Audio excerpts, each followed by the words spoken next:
Hi everyone, and welcome back to another episode of Louis Bertou's Music Reviews.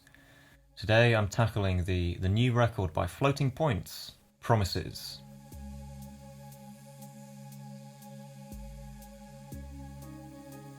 On this new album here, Mr. Floating Points himself, Sam Shepard, collaborates with esteemed saxophone player Pharaoh, as well as the London Symphony Orchestra, who provide some very lovely string parts to these compositions.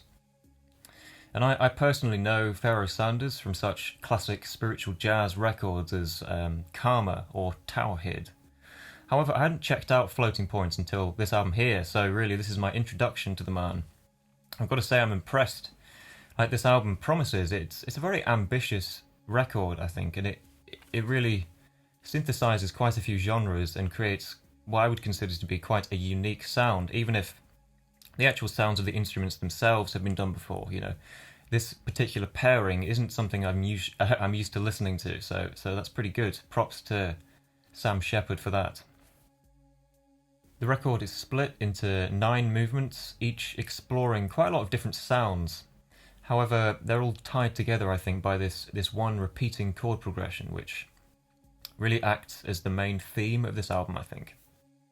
The chords are played by Sam Shepard himself, who performs piano, celesta, and harpsichord, I believe, and these are all keyboard instruments, so what he would have done is played one part and then overdubbed the next and overdubbed the next. And what you get is this combination of 3 keyboard instruments playing the same chord, and it's a really nice organic sound, I think. And it really does provide the heart of this album and what kind of the basis for everything else that happens, like whether it's strings or saxophone or voice or whatever. You've still got these nice organic sounding chords underneath it, which keep everything cohesive.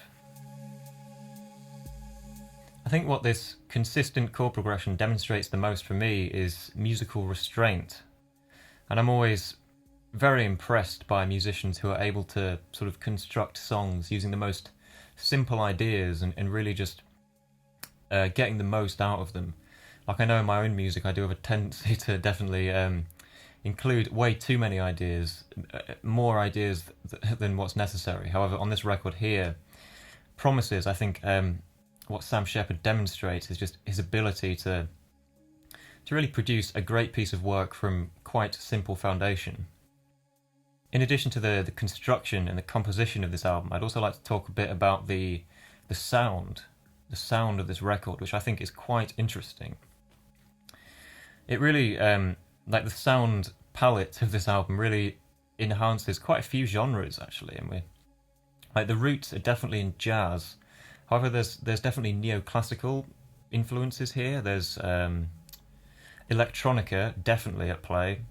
However, the jazz, the classical, the electronica, it all sort of comes together to form what I'd consider to be ambient music. And really, this album to me, while it is certainly jazzy, certainly classical sounding, it is an ambient album for me. And I sort of would consider it to be the album I put on in the background, say, while I'm, doing something else, reading, whatever, rather than being an album I really focus on and just listen to.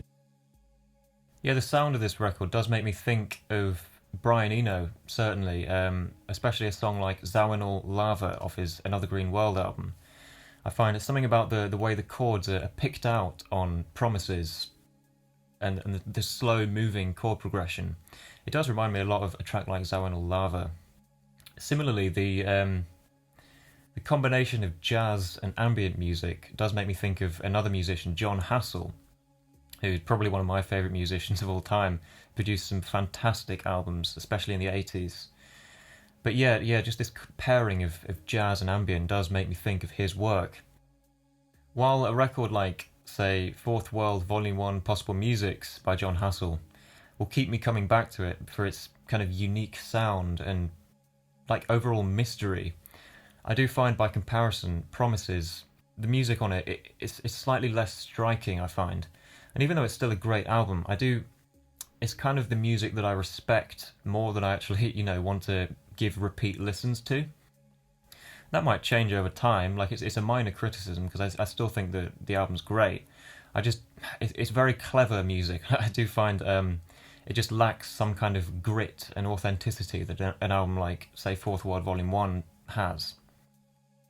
Besides this minor criticism, though, I do find the music of Promises, the sound of Promises, to be really warm and cozy, and it's the kind of music that I just happily have simmering on in the background while I'm getting on with something else, and it's really lovely for that. Promises isn't so much an album of highlight tracks, I find, because each movement is sort of just movement 1, movement 2, etc. I can offer a few sort of highlight moments which really stick out to me when I listen to this album. Firstly, in movement 2, I find there's a really subtle shift in tone in that movement. Everything just suddenly starts to feel a little more urgent, which wasn't apparent on the first movement, which is a lot more languid and relaxed sounding. And I think this sense of urgency is really, it's really brought on by the string parts, which sort of go more into the high register and introduce a few quite nice fruity, jazzy dissonances, which definitely change the tone. Similarly, the soloing from Pharaoh Sanders on the saxophone becomes more impassioned, I think, and it reflects the slight change in tone in the strings. And then also you've got a few like production sound effects going on in the background, which kind of sound a bit like a whirring machine or something. And all of this combines to just create a really classy change in tone from, movement 2 as opposed to movement 1. I think it really demonstrates Sam Shepard's hold on the mix and the music. The final minute or so of movement 6, which I mentioned before, I think, as being the real entrance of the strings. That final minute when the strings, they really start going for it on the tremolo front, and basically the whole string orchestra eventually starts playing these really fast-paced tremolos. It's just a really exciting moment, I think. It's a dynamic peak on the record, which I think a listener can really anchor themselves into and remember. It's in direct contrast to the next movement, movement 7, which is probably my favourite on the album, I'd say. It's just a lovely free-sounding, floaty experience, which employs a lot more electronic sounds, which I have a personal soft spot for. Another highlight for me is the final movement, which is really interesting in the sense that it kind of feels like it doesn't even need to be on the album, like the album would be fine without it. However, in having this short 9th movement, which kind of feels almost at odds to the rest of the record, it provides this, it's like a send-off. It's an epitaph, if you will, a real nice, poignant end to reward the listener for sort of sitting through the rest of the album, I think. What's interesting about the final movement is it's probably the most harmonically adventurous on the whole album, even though it is the shortest, one of the shortest at least. It's one of the clearest moments when the instruments do deviate from that chord progression, which has underpinned the rest of the record. And yeah, some of those chord changes on the strings, they're really quite striking and exotic sounding and really beautiful, I think. And they're made even all the more beautiful by the fact that they appear, they kind of build in, and then they disappear just as quickly as they came, and it just lends all the more weight to these sort of more striking chord changes, because they do just appear so quickly and they disappear so quickly. It's like they don't hang around long enough for us to consider them. So overall, Floating Points, Sam Shepard, Pharaoh Sanders and the London Symphony Orchestra on Promises create a really nice sound and demonstrate quite a lot of restraint, I think, compositionally.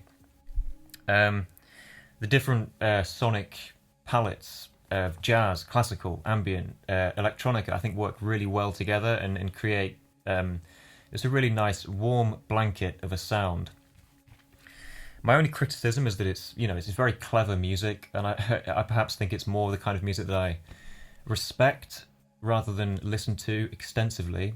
However, that could change, and I do think with each time I've listened to this album, I think I've liked it more, and I think it's definitely a slow burner, and it's one that it doesn't give you everything on first listen. You kind of have to listen back to it to get the subtlety, I think. And I think, perhaps nearer the end of the year when I do eventually collate my top albums of 2021, it might be interesting to see whether this record has, gotten better to me, or whether, I'm just sick of it by then. Who knows? I don't know.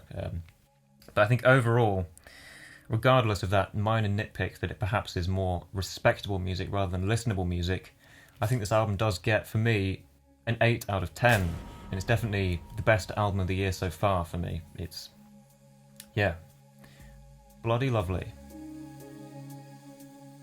Thanks for listening to this review. I've had a little break from reviews this past week. I've kind of, other stuff's been going on, other commitments, so it's good to get back to it. I do feel a little bit rusty, so hopefully, I'll be back in the swing of things in no time, and yeah, ready to give you more hot opinions, either from 2021 albums or from bloody classics that I used to love back in the day.